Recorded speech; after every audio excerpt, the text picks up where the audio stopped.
За сайн байцгаана уу сонсогчдоо. Poolcast-ийн ээлжит дугаар та бүхэндээ хүрж байна. За энэ удаагийн хөтлөгчөөр Агийн өгш миний бие, зочноор санхүү эдийн засгийн их сургуулийн маркетингийн ахлах багш, Axiom Inc компани үүсгэн байгуулагч, маркетер Нандин Эрдэнэ өгш маань хүрэлцэн ирээд байна. За бид нэр энэ удаагийн дугаараар маркетинг мэргэжлийн тухай Нандин өгш өөрийн туршлагаасаа та бүхэнд бас хуваалцах байгаа. За ингээд эхнийхээ асуултыг асууя. За маркетинг мэргэжлийн талаар сонсогч залуустаа зориулаад та ер нь маркетингийн шинжилгээ ухаан, маркетинг гэж ер нь яг ямар үгийн, ямар ойлголтын, хизээ анх хаана үүссэн, за шинжилгээ ухаан болж яаж хөгжсөн гэдэг талаар мэдээлэл хүргэхгүй юу? За подкастын зочноор Урсын Авдалдагийн өгчтэй маш их баярлалаа. Тэгээд оролцож байгаа явдалтай их талархж байна. Миний биеийг Нандин Эрдэнэ гэдэг би маркетингийн чиглэлээр 2003 оноос хойш багшилж байгаа. Заагаас ажиллаж байгаа ийм хүн байгаа. Тэгээд маркетингийн мэргэжлийг сонирхож байгаа ер нь энэ мэргэжлэр суралцах гэж байгаа залуустаа зориулаад бага зэргийн одоо мэдээлэл өгье те таны хэлснээр. Тэгэхээр яг маркетингийн мэргэжил бол ерөн зөвхөн хүн төрөлхтний түүхэнд бол маш эртний түүхтэй. Өөрөөр хэлбэл хүмүүс нийгмийн харилцаа, эдийн засгийн харилцаанд ороод ирэхэл тэрний цаана бол зайлшгүй маркетингийн асуудал дандаа яригддаг. Хүмүүс дийлэнхтэй бодохдоо нөгөө маркетингийг зар сурчлагаа байд юм уу те эсвэл одоо нэг тийм бичлэн худалдаа гэдэг байдлаар ойлгоод байдаг учраас маркетингийг жоохон тийм өнгөц жоохон өрөөсгөл харах гэдэг л да. Бид нар бол мэрэгжлийн хүмүүс бол илүү маркетингийг цаад үн чанараар нь хардаг те. Одоо ер нь хүн орчин үеийн нийгмийн харилцаанд ер нь байж байгаа хүн бол ердөөсөө л маркетингийн харилцаанд дандаа л орж идэг өдөр болгон. Одоо жишээ нь бид нэр өөрийнхөө хувцсыг бүгдээрингийн хийдгүү, хоолоо бүгдийг хийдгүү те. Бид нар хин нэгнээс худалдаж авдаг. Худалдаж авахын тулд биднэрт юу хэрэгтэй? Ямар нэгэн зүйлийг бусдад борлуулах хэрэгтэй болно гэсэн. Тэгэхээр ердөөсөө ямарваа нэгэн солилцоо харилцаанд оржлоо бол энэ хүн бол одоо маркетинг харилцаанд орж ийнэ гэж хэлж болно. Тэгэхээр ердөөсөө хүн төрөлхтний одоо орчин үеийн нийгэм эдийн засгийн түүх хизээнээс эхлэлтэй юм агадгүй 5000 жилийн өмнө эхлэлтэй бол тэр үед л маркетингийн асуудал маань яригдж хилэгдэж байсан л гэсэн үг. Яг шинжилгээ ухаан болоод хөгжихийнхөө хувьд бол арай сүүл хөгжсөн байгаа. Ерөн зүгээр орчин үеийн эдийн засгийн шинжилгээ ухаан бол мэдээж 1776 онд одоо Адам Смитийн гаргасан үндэстнүүдийн баялаг гэдэг ном бол орчин үеийн одоо эдийн засгийн нэг юм суур сургууч шүү дээ. Тэгээ түүнээс хойш бол яг эдийн засгийн орчин үеийн эдийн засгийн шинжилгээ ухааны нэг салбар шинжилгээ ухаан бол маркетингийн шинжилгээ ухаан болж хөгжсөн. Маркетинг яг шинжилгээ ухаан болж хөгжөхдөө нэг 1900-аад оны ихэнх үеэр 1902, 1906 гэл энэ онуудад одоо Америкийн нэгдсэн улсын Мичиганы их сургууль, Питтсбургийн их сургуульд маркетингийн хичээлүүд заагдаж эхэлсэн байд юм билээ. Эдгээр хичээлүүд нь заагдахтаа болохоор анх бол дийлэнхтэй одоо нөгөө худалдаа за тэгэл одоо борлуулалтын түгээлтийн ийм хичээлийн доор нь явж исэн бол ер нь 2 дугаар дайны дараачаас эхлээд бол бүр одоо яг жинхэнэ цэвэр маркетингийн шинжилгээ ухаан болж хөгжиж ирсэн байдаг. Энэний одоо гол орчин үеийн маркетингийн эцэг нь гэж хэлэгддэг хүн бол Вартны их сургуулийн эрдэмтэн Алдерсон Брой гэдэг эрдэмтэн байдаг. Тэгэхээр энэ хүн бол анх ер нь маркетингийн функц юм байх хэрэгтэй байна гэдгийг гаргаж ирж онлыг нь одоо ингэж одоо гаргаж ирсэн ийм л түүхтэй юм байгаа. Зүгээр сонирхуулахад бас манайхан буюу манай монголчууд бол бас маркетингийн шинжилгээ ухаан нэлээх хувь нэмэр оруулсан. Өөрөлдөө түүхэн талаас харах юм бол жишээ нь та бүхэн харах юм бол бид нэр одоо торгоны зам гэж ярьдаг тийм. Тэгэхээр их Монгол улсын үед одоо бид нэр торгоны замыг хамгийн найдвартай худалдаа харилцаанд хамгийн таатай болгож хөгжүүлж байсан. Домгон нөгөө хар шөнөөр одоо бүсгүй хүн толгой дээрээ 5-4 алт барай явсан ч тийм аюулгүй байдлаар худалдаа харилцааг дэмжиж ирсэн. Тэгэхээр энэ худалдаа харилцааг дэмжиж ийнэ гэдэг үл үнэндээ маркетингийн харилцааг бид нэр хамгийн сайн ойлгож ирсэн ийм л үндэстнүүдийн нэг байгаа. Гэтэ яг бид нэр ер нь коммунизмын үед бол мэдээж маркетинг өөрөө их хэцүү. Яагаад гэвэл бүх зүйлд төвлөрсөн төлөвлөгөөт эдийн засгтаа байсан учраас те хэрэглэгч нарт ямар нэгэн сонголт байхгүй, бизнес эрхлэх тийм боломж байхгүй байсан. 90-ад оноос хойшоо бол ер нь маркетингийн шинжилгээ ухаан буцаад хөгжиж ирсэн байдаг. Манай удирдлагын академийн багш нар хамгийн анх 1990 оны их үед Kotlin нөгөө ном зохиолыг 4 байт болгож гаргаж ирж анхныхын шангийн татсан байдیں۔ За тэгээд 90-ад оны одоо хэдэн оны яг санахгүй байна. Яг хэдэн оны санахгүй байна. Гэхдээ манай талигач Давид Орж багш тэргүүтээ улсууд Монголын маркетингийн холбоог үүсгэн байгуулж ер нь маркетинг те бизнесийн хүрээндээч тэр ихтэй сургуульдаач тэр ер нь гэж зэрэг өгчөж ирсэн. Ийм л түүхтэй юм байна да. За тэгэхээр түүхэн хөгжил талаасаа харж үзэх юм бол бас олон мянган жилийн ийм түүхтэй. Шинжлэх ухаан болж хөгжсөн гэдэг утгаараа авч үзвэл 100 гаруй жилийн туршид ингээд хувьсан өөрчлөлтөд хөгжөө явж байгаа гэж ойлгож болохоор байна. За тэгвэл 21-р зуун буюу одоо шинэ мянган гарсантай холбогдуулаад маркетингийн шинжлэх ухаан бас яг динамик ойлголтынхаа хувьд те яаж хувьсан өөрчлөгдөж байгаа вэ? Ямар шинэ чиг хандлагууд гарч ирж байгаа вэ? За бас манай сонсогчдод бас сонирхолтой байгаа бизнесийн байгууллагуудын гол одоо маркетингийн бодлогынхаа хүрээнд авч хэрэгжүүлдэг тэр одоо зүйлсүүд те стратегийн хувьд ч тэр нөгөө талдаа бас технологийн талаасаа одоо нейро маркетинг гээд шинэ урсгал байж их жишээний те энэ талаараа та бас дэлгэрүүлж ярихгүй юу? Тэгэхээр маркетингийн шинжилгээ бол их хурдан хувьсаж өөрчлөгдөж байна. Яагаад тэгэхээр энэ нь бол нэлээд хэдэн хүчин зүйлээс уялдаатай. За нэгдүгээрт нь бол мэдээж технологийн хүчин зүйл те. Өөрөөр хэлбэл мэдээллийн технологи энэ асар их өндөр хөгжлөөс хамаарат биднэрт одоо за наазах нэг гэхэд одоо жишээ нь янз бүрийн идэвхжүүлэлт сурчлагаа компанид ажил хийлээ гэж бодоход ямар нэгэн одоо заавал одоо хуучин уламжлалт медиа энэ төр ашиглах шаардлагагүй болчлоо. За заавал зах зээл зорилттой зах зээл чинь заавал нэг юм тодорхой улсын хил хязгаарлагдахгүй боллоо тий. За тэгээд асар их хэмжээний дата буюу өгөгдлүүд цугларч байна. Тэгэхээр энэ дата өгөгдлүүд дээр үндэслээд хүний ер нь зандлыг таамаглаад энэ хүн дараа нь ийм шийдвэр гаргах юм байна гэдгийг мэддэг болчлоо. Тэгэхээр яг миний хувьд харж байгаагаар болохоор маркетингийн шинжилгээ ухааныг за нэгдүгээрт нэг стратеги маркетинг чиглэл рүү явж байгаа. Нэг хуучин нэг тактикийн маркетинг буюу компанид ажил хийдэг, сурчлагаа хийдэг энэ чиг үүргээсээ илүүтэйгээр илүү стратеги буюу бизнес модель тал руугаа явдаг ийм хэм маяг руу орчлоо л доо. Жишээ нь одоо бидний сайн мэдэх одоо Apple байд юм уу, Facebook байд юм уу, Google байд юм уу эдгээр компаниудыг харахаар баг тактикийн маркетинг огт хэрэглэв. Одоо жишээ нь тийм манад Facebook орж ирэхдээ Facebook дэлсээрээ ч гэдэг юм уу ийм зүйл огт байхгүй. Бид нэр зүгээр л цэвэр органикаараа очиод энэ Facebook гэдэг компани хэрэглэж болсон баг ч тийм. За бизнес моделийн хувьд monetization буюу одоо нэг мөнгөжүүлэх загвар нь хүртэл өөр болчихсон. Биднээс огт төлбөр авахгүй. Гэхдээ Facebook бол орлоготой, Google хамгийн өндөр орлоготой компаниудын нэг болчихоо яваад байна шүү дээ тийм. Тэгэхээр monetization хүртэл өөрчлөгдөд ирэхээр цааталтаа маркетинг яаж хөвсөд байгаа юм бэ гэхээр өөрөлдвөл тухайн бизнесийг хийх энэ бизнес модель monetization загварыг ямар байх ёстой вэ гэдэг тэр нэг юм бодлогыг гаргаж ирдэг тал руугаа хөгжөө яваад байгаа. За тийм учраас ер нь зүгээр маркетингийн мэргэжлэр сурж байгаа хүмүүс маань ирээдүйдээ яах ёстой юм бэ гэхээр өдөөсөө бизнес моделийг бий болгодог, шинээр бүтээдэг ийм ажил хийдэг хүмүүс болно гэсэн. Өөрөлдвөл бизнесийн цаатлалын жинхэнэ архитекторч болно гэсэн санаа. За дараа нь маркетинг маань бас хаашаа явж байгаа юм бэлэр ер нь big data маркетинг гэсэн ойлголт руу асар хүчтэй явж байгаа. Өөрөлдвөл маркетингийн шийдвэр альва шийдвэрийг гаргахад ердөөсөө бид нэр датан дээр суурилна. Хэрэглэгчийн ер нь ямар зан төлөв үзүүлж байгаа ер нь хэрэглэгч юу хийж байгаа гэдгийг бид мэдэх боломж өнөөдөр асар их болчлоо. Одоо та бүхэн харах юм бол одоо Facebook дээрээ ингээд профайл авахад үзээрэй хажууталд ч гарч байгаа сурчлагаанууд байгаа тий. Тэгэхээр тэр сурчлагаанууд яагаад сонгогдоод чиний тэр wall дээр чинь өөрийн чинь одоо таймлайн дээр урсаад байгаа. Тэгээ энэ бол зэрэг big data дээр суурилсан л маркетинг. Тэгэхээр бид нар бас энийг бас нэлээд сайн харах хэрэгтэй баг.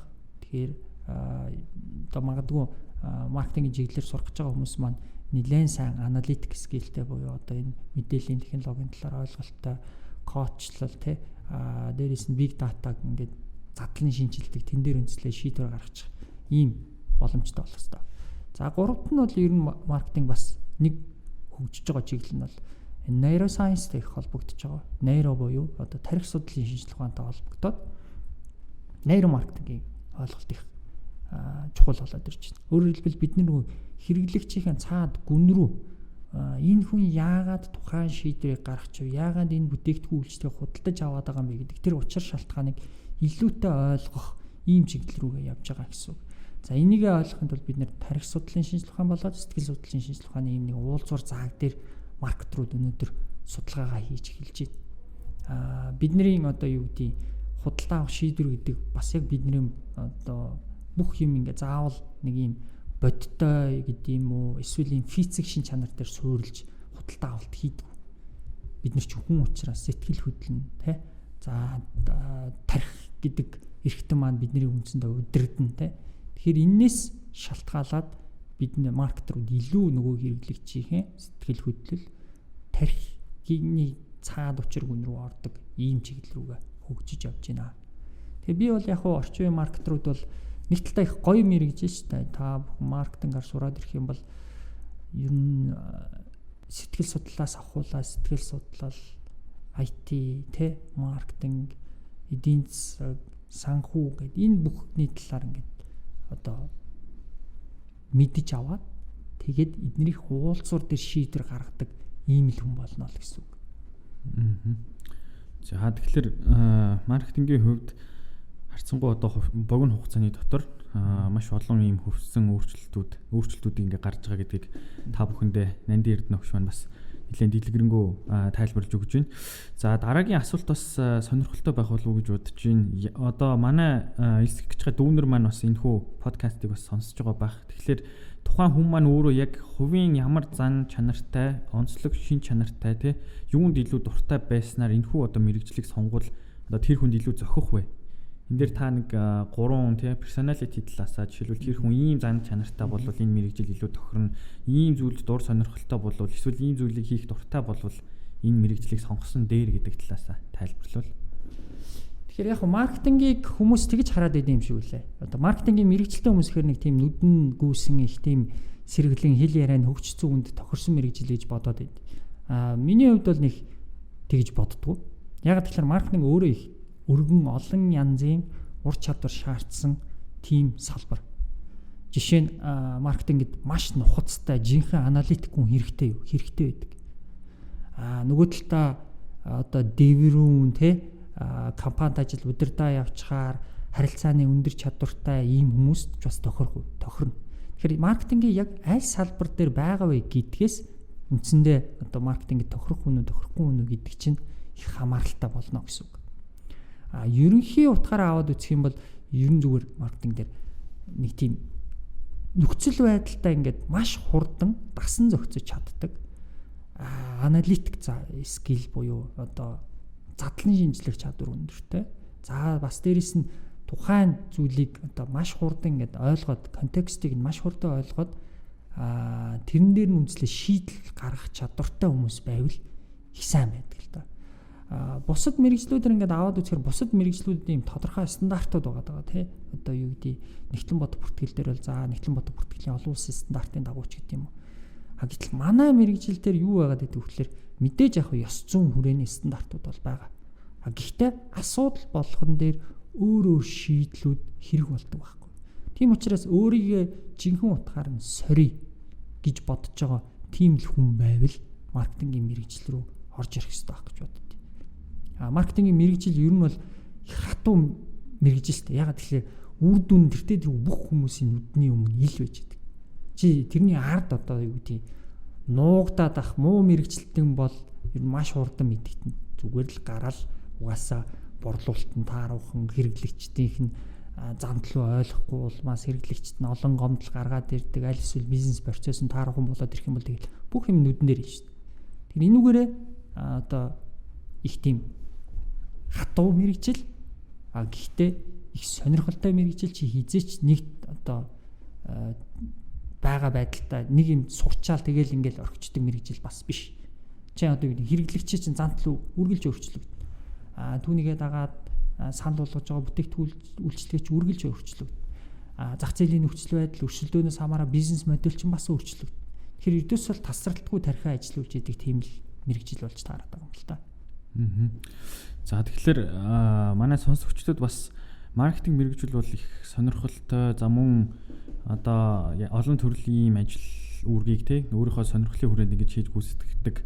За бас сая таны хэлсэнчлэн хамгийн гол нь яг би өөрөө хийсэн ажлынхаа үр дүнг үнэлүүлэх юм боломжтой, тэрийг мэдрэх юм боломжтой нэг төрлийн мэрэгжил байна гэж ойлголоо. Тэгэхээр маркетингийн мэрэгчлэр суралцж төгссөний дараа ажлын байрны хувьд ямар ажлын байрнууд дээр ер нь бид нар манай төгсөгчнөр тий ажиллах юм боломжтой байдаг вэ? Энэ талаар бас сонирхож байгаа бах.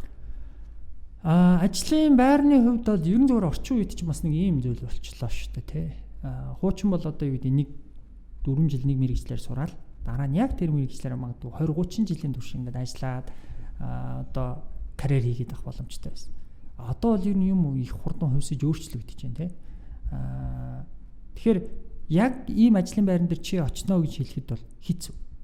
Одоо жишээ нь хамгийн анхан шатны ажлын байрууд нь юу гэдэг вэ гэхээр зар сурталчилгааны мэрэгчлэлтэн ч юм уу эсвэл одоо маркетингийн судалгааны мэрэгчлэлтэн ч юм уу эсвэл маркетингийн мэрэгчлэлтэн буюу завсрын янз бүрийн бусад ажлуудыг хийдэг нэг ийм чиглэл рүү орж байна. Ирээдүйдээ карьер ап хийгээд өөрөөр хэлбэл карьераа ингэж өсгөө гэж бодох юм бол илүү гүйцэтгэх удирдлага руу орж бизнес модельийг өөрчлөх, стратеги маркетингийн шийдвэр гаргах ийм түвшин рүү орж ирнэ гэсэн үг. Тэгэхээр би бол миний өгөх зөвлөгөө бол чи ер нь маркетингийн мэрэгчлэр сурлаа гэж бодоход заавал өөрийгөө яг би ийм ажлын байран дээр бэлтгэгдэнэ гэж бодож болохгүй. Яагаад гэвэл цаг хугацаа асар хурдан өөрчлөгдөж байна. Тэр ажлын байр чинь өөрөө баталгаатай бас биш болчихж байна. Өнөөдөр жишээ нь big data маркетинг буюу big data-наас болоод маш олон одоо юу гэдэг зөвхөн харилцагчийн үйлчлэгээ хариуцсан зарим ажлын байрууд байхгүй болчихж байна. Тэргүй тэрийг алгоритмаар юу бодоол алгоритмаар бодож гаргаж ирээл за энэ хэрэглэгч бол манай үнэ хэрэглэгч, энэ бол одоо манай хаяа худалдаж авдаг хэрэглэгч, энэ хэрэглэгч энэ үедээ худалдаж авч гэдэг юм энэ тооцоолуудыг бүгдийг хийгээд иж болж байна. Тэгэхээр заавал тийм одоо ажлын байрууд руу зүтгэх хэрэг бас байхгүй гэсэн үг. Тэгэхээр аль болох бид нар өөрсдөө мэдээж тодорхой хэмжээний hard skill буюу тодорхой ур чадварууд, ийм хатуу ур чадварууд хэрэгтэй. Нөгөө талдаа бас зөөлөн ур чадваруудаа чи бас давхар хөгжүүлж л авах хэрэгтэй гэсэн үг. Зөвхөн сургууль төгснөөрөө чиний ажлын байр чи яг ингээ баталгаатай болж ийн гэсэн үг бас биш л дээ. Тий. За таны хэлсэнтэй санал нэг байна. Тэгээд бас сонирхуулахад ирээдүйд ямар ажил мэрэгжил илүү эргэлттэй байх вэ гэдэг дэлхийн эдийн засгийн форумаас судалгаа хийсэн байт юм байна. Тэгээд тэн дээр болохоор нэг юм хоёр үндсэн чиглэлийг гаргасан. Нэг нь болохоор green economy based гэж ногоон эдийн засаг руу суурилсан гэд.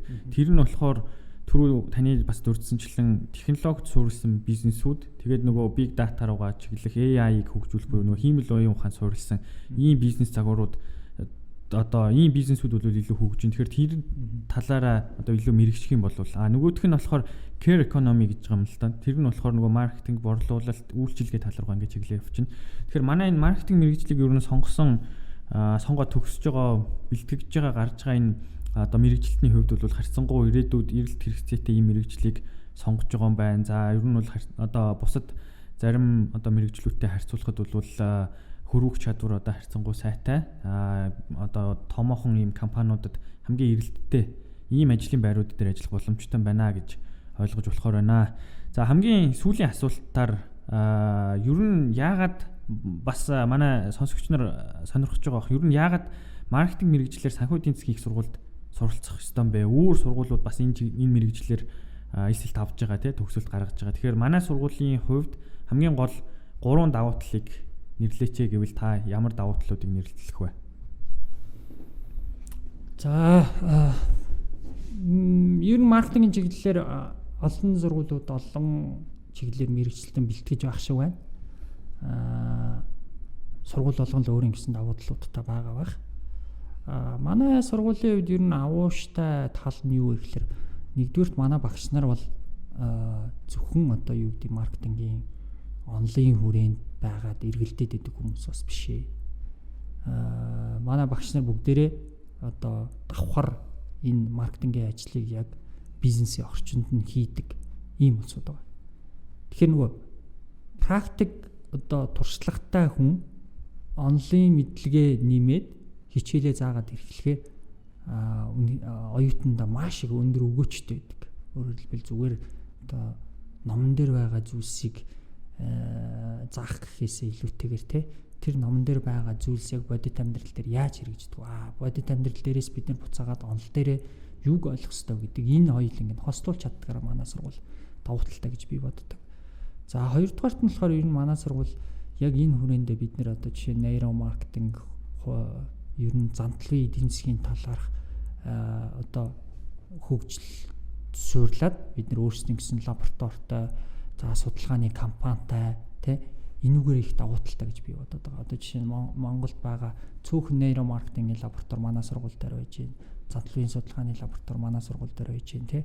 Дээрээс нь энийг дэмжиж сургуулаас нь дэмжиж бас янз бүрийн хэрэглээний нейросайенсийн хэрэглээний талын судалгаанууд бас давхар хийгддэг. Энүүгээрээ маш давуу талтай гэж би харж байгаа. За 3 дугаарт нь бол ерөн зүгээр манай сургуулийн нэг зүйл нь болохоор зөвхөн маркетингийн мэргэжлээс гадна бусад мэргэжлүүдийнх нь нөгөө багш нар нь бас их сайн хөтөлбөрүүд нь их сайн. Энд чинь чамд юу өгч байгаа юм бэлэр ер нь маркетингээр сурна гэдэг нь бизнесийг тэр чиглэлд нь бүхэлдэн гэж олж харах хэрэгтэй асуудал байдаг. Тэгэхээр тэр чадварыг юу гэж хэлдэг вэ? Тэр энэ бизнес акимэнэ хөгжүүлэх гэж ярьдаг. Өөрөөр хэлбэл чи маркетингийн шийдвэр гаргахын тулд санхүүгийн талаар маш сайн ойлголттой байх хэрэгтэй. Маркетингийн зөв шийдвэр гаргахын тулд эдийн засаг яаж ажилтдаг юм бэ гэдэг чи маш сайн мэддэг байх хэрэгтэй. Маркетингийг чи зөв сайн удирдахын тулд чинь хүний нөөцийн талаар зөв ойлголттой байх хэрэгтэй. Чи нэгтлэн бодох бүртгэлгийн талаар үндсэн ойлголттой маш сайн авсан байх хэрэгтэй. Тэгэхээр тэр бизнес акимэнэ хөгжүүлэх тэр боломж нь өөрөө санхүүгийн сургууль дээр илүү их байж байгаа. За энэ 3 давуу талыг л би хэлэхээр юм байна даа л гэж бодож байна да. За ингээд энэ удаагийн бидний ярилцах цаг маань энэ хүрээд өндөрлөж байна. За манай энэ подкастын энэ удаагийн дугаар зочноор хүрэлцэн ирсэн санхүү эдийн засгийн их сургуулийн ахлах багш Axiom Inc компани үүсгэн байгуулагч маркетер Нанда өгчтэй баярлалаа. За төгсгөлд нь энэ цаг үед сонголтоо хийх гэж байгаа залуу танд одоо хамгийн зөв сонголтыг хийгээсэй. Сонголт тань мэрэгэн байх болтугай гэдэг үгээр энэ дугаараа өндөрлөё. За баяртай. За баяртай.